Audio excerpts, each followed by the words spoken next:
Hello my dear friends, today we will be painting this Christmas tree. I'm Svetlana, I'm a watercolor artist from Atlantic Canada, originally from Ukraine, and let's get to it. Okay guys, so this is our final painting. Not too exciting, but I would say that this is a very good exercise. Actually, I started to do this Christmas tree this way and I did it with a background, but eventually I ended up with this one, which I want to show you today. I believe that this is a very good exercise for your brush strokes and for understanding tonal value of your painting. So I truly believe that this exercise will help you to learn how to do different brush strokes for your florals, for your trees. So you could do something like this. So you get loose and nice with your watercolor. And you could take the smaller size of the paper and create something like this, and it could be a Christmas card, beautiful one or not so beautiful, but anyways, just try to do this. So I will be working on the Strathmore watercolor paper. It is cellulose paper, it's not cotton. I believe that for this exercise you don't need very great paper, but this paper is very great for exercises. And as well, this is my studio palette. I won't clean it right now because I really don't need to have clean colors. I have Holbein paints here. I really love those paints, and I will use those two Chinese calligraphy brushes. This is my favorite. I can paint almost everything with this one, but this one I like as well, but from Temu for a couple of dollars. Highly recommended. We will start with pencil sketch. I myself didn't sketch it previously, but I want to show you how to do this if it's new to you.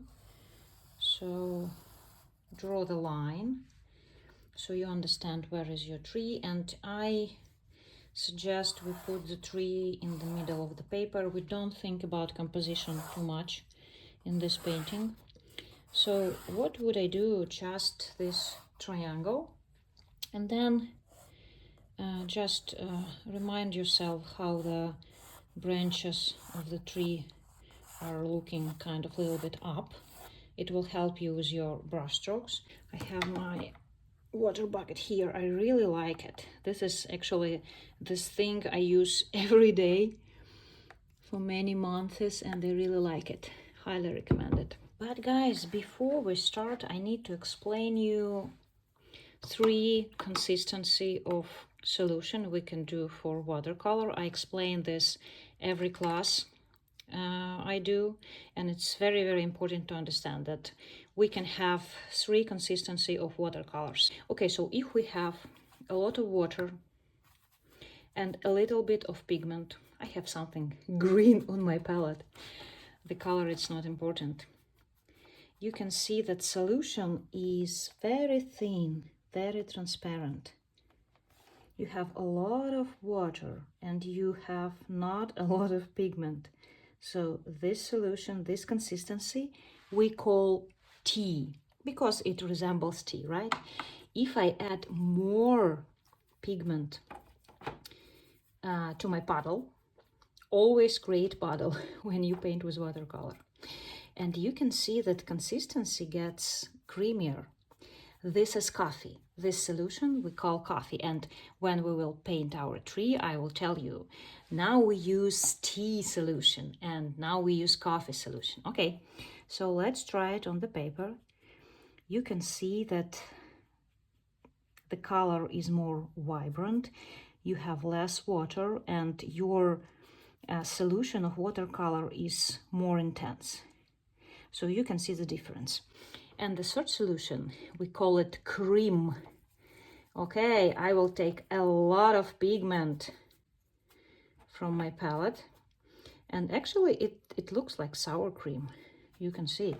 And if I put this solution on my paper, I will have this very thin mixture. Resembles the sour cream. Okay, you could say the difference, right? And the last one, if you dab your brush and you go to your paint with your brush, you can paint with dry brush and you can create different kind of marks using brush this way. So you actually can use watercolor almost without water. So guys, you should remember about this maybe 4 consistencies. 3 consistency: tea, coffee, cream, and we can do dry brush. This is gonna be enough for our today's demonstration. Let's look at our final work. You could see 3 tonal values on this painting. We can see the lightest light, actually where light hit the tree. Then we have some mid value and we have the darkest dark. So we will be doing this painting in 3 layers. And usually when we start watercolor, we start with the light, with the lightest light. Especially it's very useful for beginners. And if you look at our 3 mixtures, 3 consistency of watercolor, we should start with tea consistency, the most transparent color, more water, less pigment. Okay, we will paint the branches of our tree with the lightest color and lightest value first. I will start with mixturing something yellow-green solution. And again, another suggestion: when you paint with watercolor, you should create puddles. Okay, my first puddle of tea consistency will be something yellow-greenish. Another one, actually, I will use this puddle. I will add water. It's gonna be more green and maybe blue. And I will take this turquoise and create another tea consistency puddle. And when I paint, I will change the color I'll use. I will use different puddles. Okay, so I will start with the top and I will be making some marks resembling, it's too much water, resembling the branches of my tree. And I try to connect my puddles of water, and you can tilt it a little bit so you will see how your drop will go down and how your colors will mix on the paper. Okay, so I'm painting the light on the branches, and I'm trying to go to my palette, to my puddles, not to the box with paint and then to paper. And usually when people do this tree, they paint something like this. It's not really right because we have some branches which looking forward to us, right? So we should do something resembling those branches which are looking to us. Okay, and use the tip of your brush to create smaller brush strokes. And again, watch your drop, it should go down. Okay, so try to do different brush strokes and let your paint flow down. We use tea consistency and we use a lot of water. We let our color to mix on the paper. And again, for this exercise, very important that you don't come back here to spots where you already put the pigment with water on a paper. Watercolor should stay untouched as much as possible. This way it's going to be very fresh, very beautiful in the end. Okay, actually this is our first layer, and if I have too much water, I dab my brush and I let my brush kind of drink the excessive water. But be careful, don't move the pigment which you already put on the paper. So let your brush drink the water, don't touch your pigment too much. And I would actually add, I would take something blue from my palette, which I already have here, and I will add a little bit of maybe shade on the snow, something very light resembling snow near the tree, and I kind of create this way foreground for my tree. Again, it's going to be very, very light. And I would go up. I will take maybe cerulean blue, and I will go up and I will paint very light sky, something like sky. So my tree could have like some atmosphere around it. I can connect it to the tree as well. Oh, I have something here. And this way, the first layer of my painting is completed. If you have too much water, again, let your brush take it out.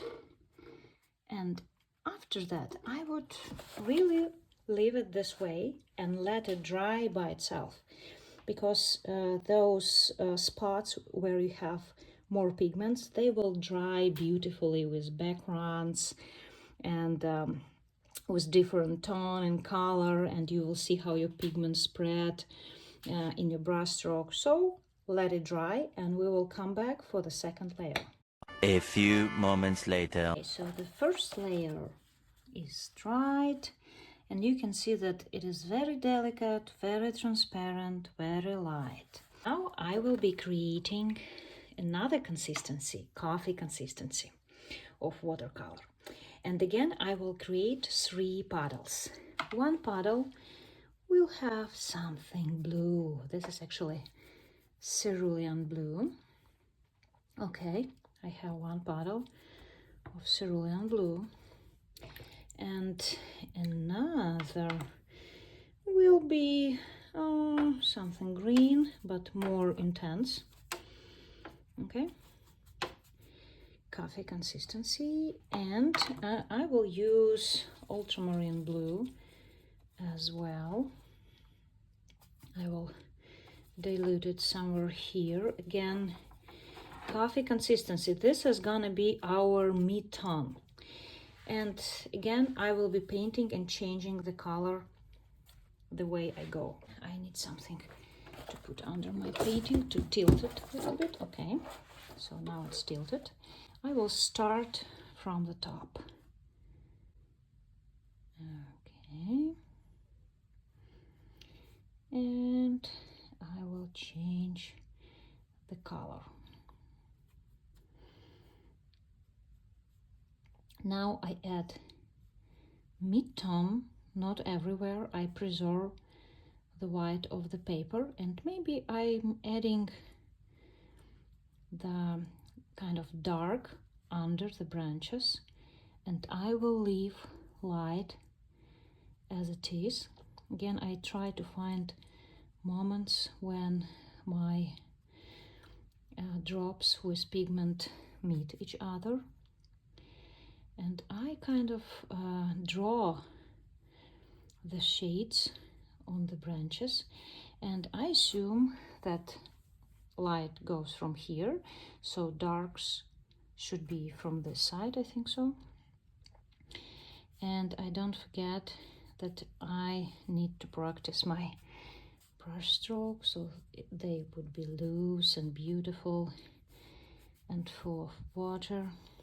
And it's very important not connect your wet spaces, wet places on your painting all together, because if you connect everything, they will flow together and create dirt. So leave your paper white, leave your first layer visible as well, but try the way to touch your drops. And again, use the tip of your brush to make your brush strokes more interesting, and again, change the color. change the color all the way. I need more of ultramarine. Okay. And we go down. We let it flow. We change the color. I don't know, I really like this exercise. It helps you to understand watercolor better. And if you master your brush, and you will know what kind of brush strokes you can get from your brush, it's going to be so much more easier to control what's going on your painting. I'm adding some cerulean blue. I go down.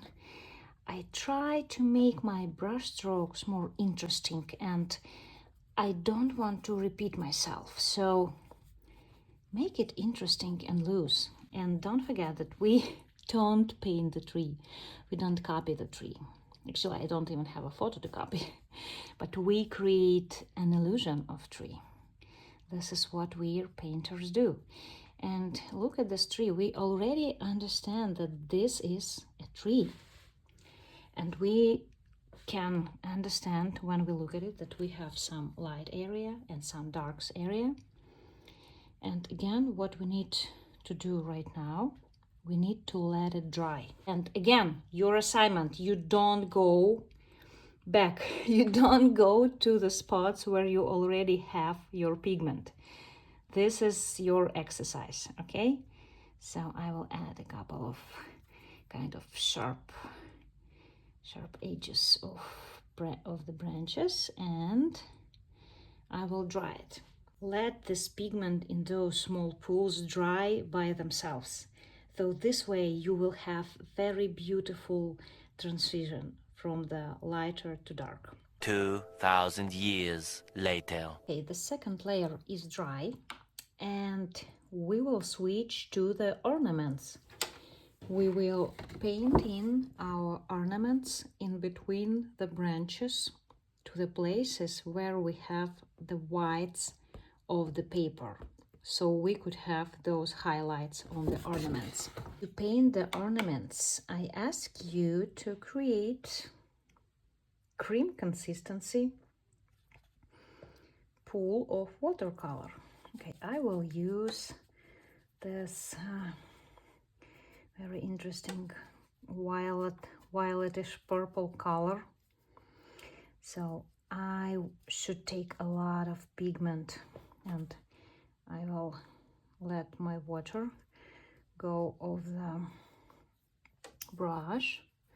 Okay, so I create cream consistency pool of purple watercolor, and then I will just paint in my ornaments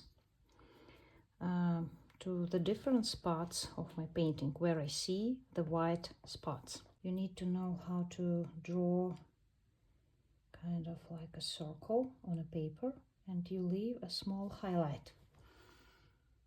Okay, maybe it is a little bit too much water again, so I dab a little bit my brush.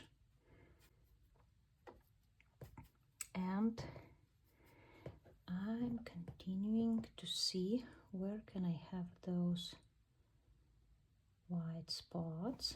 No, no, no, no, no, no, no, no, no. No, no, no, no, no, no, no, no. Try to hang them, to put them randomly, not repetitively, not at the same spot on the branches.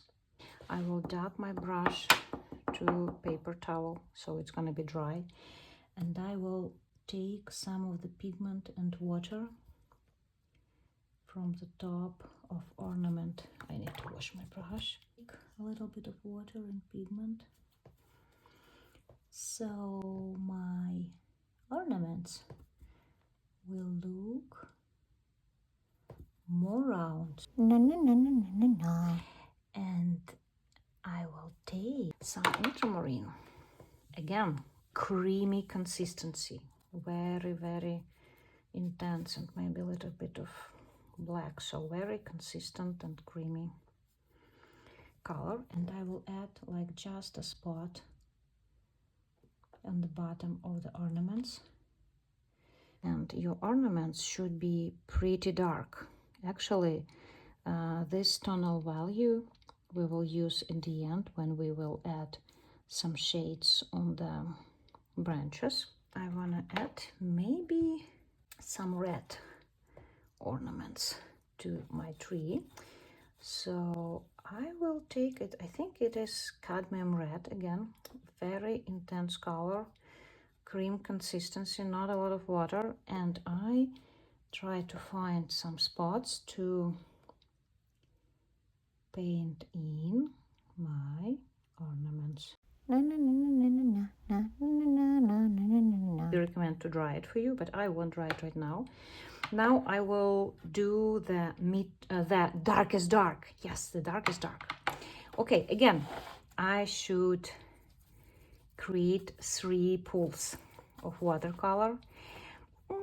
Cream consistency, I would say. So it's going to be the darkest layer, very intense. Don't be afraid to use watercolor with intense colors. Okay, and maybe I will take some this is indigo, or maybe I will, oh, I need something violet, right? I run out of violet. I need to add it to my palette. Yes, in the shades we usually can see violets, especially if we talk about greenery and trees. Okay, I need it more intensely, I think.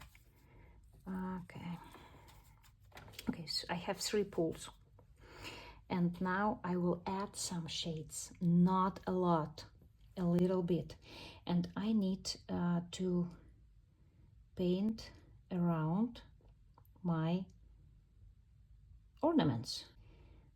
Don't add too much darks. When I see how people do this, sometimes they add like too much dark spots and it spoils everything. I can go around my ornaments, and again I remember that light goes here, so the darkest part of the tree should be here. Oh, I have some splatters. We need not to forget to make some splatters in the end. Okay.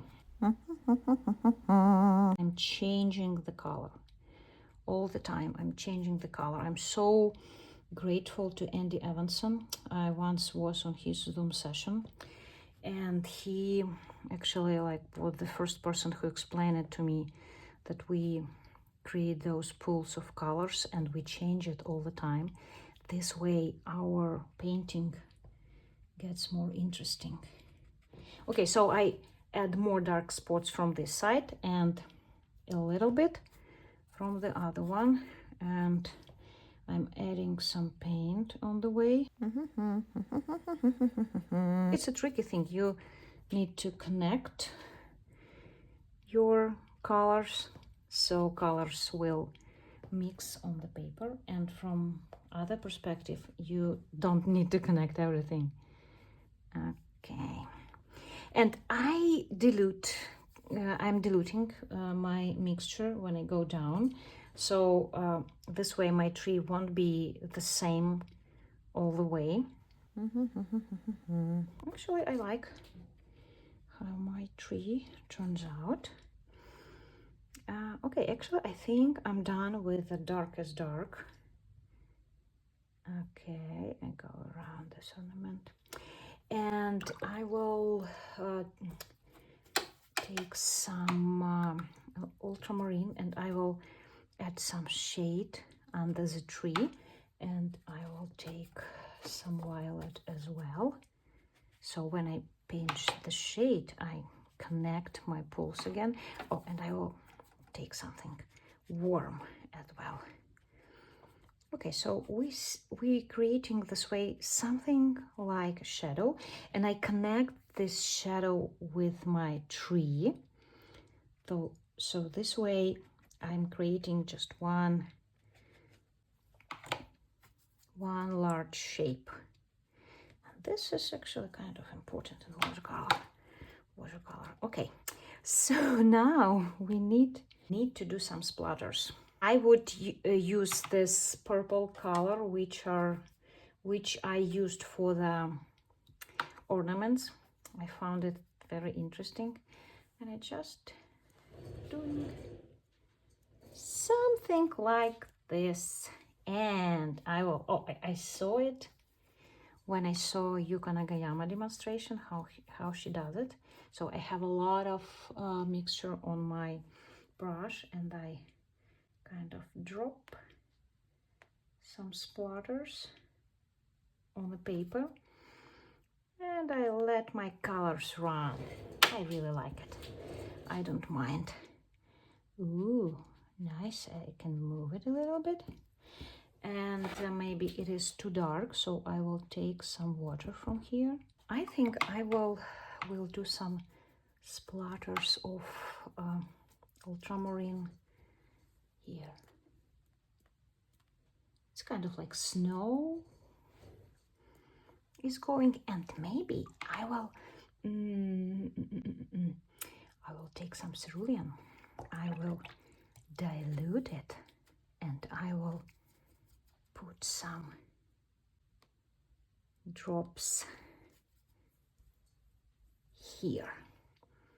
I like it. Okay, so this way my painting will be more loose and interesting. I think I'm done for now, and I leave it be and let it dry. One eternity later. So the third layer is dry, and it dried perfectly. I like the granulation from ultramarine. I like the shade. And to finish this painting, I would add just some color and tonal accent. For example, I would like to have more shades in here, maybe. So I will mix some ultramarine and some violet, maybe a little bit. A very intense value, and I will add some shades in here to kind of like draw the darkest dark under the tree.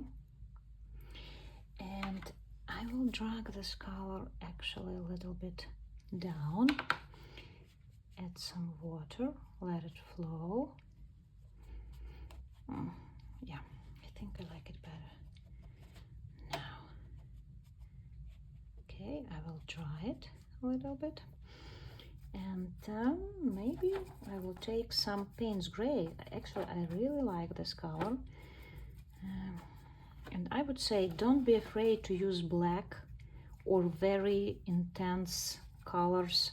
Sometimes when you add some dark spots, your painting will be more defined, and the contrast will make other colors and value sing for you. So yeah, I like to go pretty dark in the end. Okay, I think I'm pretty happy with this painting, and I would maybe dilute this shade a little bit. Oh, I like it. And I just let it dry, I think. I decided to add something else as well. I really like yellow color. I need to find a clean spot on my palette, and I would add a little bit of yellow, just in some spot to make it more interesting and to emphasize on light which goes from one side of the tree, from here, right? And maybe I will drop some yellow color on the paper. Huh? What do you think? Usually I spoil my paintings with this yellow, but I just can't help it. I want to edit. I would drop some yellow. Let's hope that it won't spoil.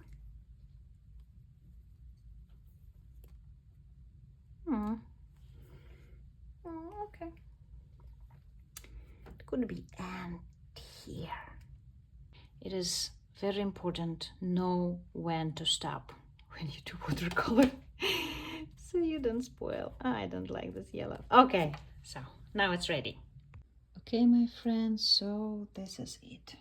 This is our final painting. Please let me know in the comment, was it useful for you? I understand that this tutorial is more for beginners, for those who just starting working with watercolor, but I want to hear from you. Please let me know. Thank you for watching and thank you for painting with me. I have one last assignment for you. Please try to paint this tree for 2 times. Repeat it, do it again, and you will see that you will do better. You will get better. Do it again.